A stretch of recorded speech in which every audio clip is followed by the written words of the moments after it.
Guys, good evening prepare pala tayo ng ating menu for the night, no?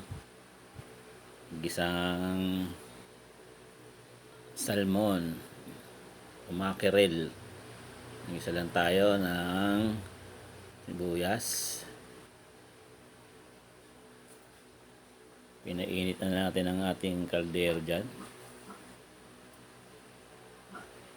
Haluin lang natin hanggang sa maluto ang sibuyas.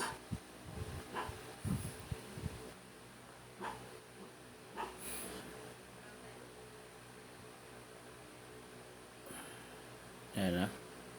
Susunod natin ang ating bawang. Makita nyo naman, ha? Ayan po. Gisa-gisa lang muna. Tapos lalagay po natin ang ating repolyo, ang ating gulay para sa mackerel, gisang mackerel o salmon. Lagyan natin pampalasa, patis.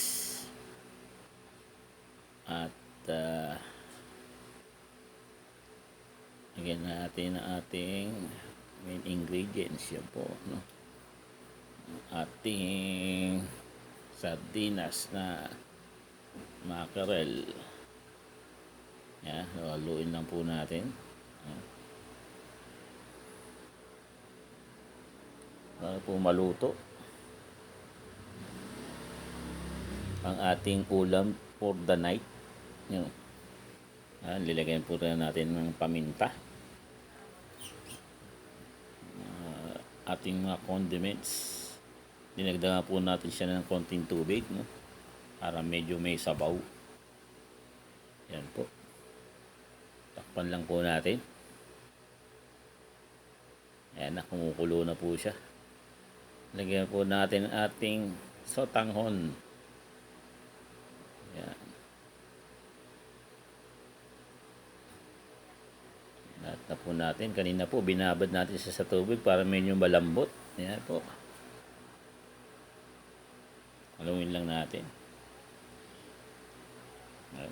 Para maluto po yung sotanghon na nilagay natin, no? Ayan po.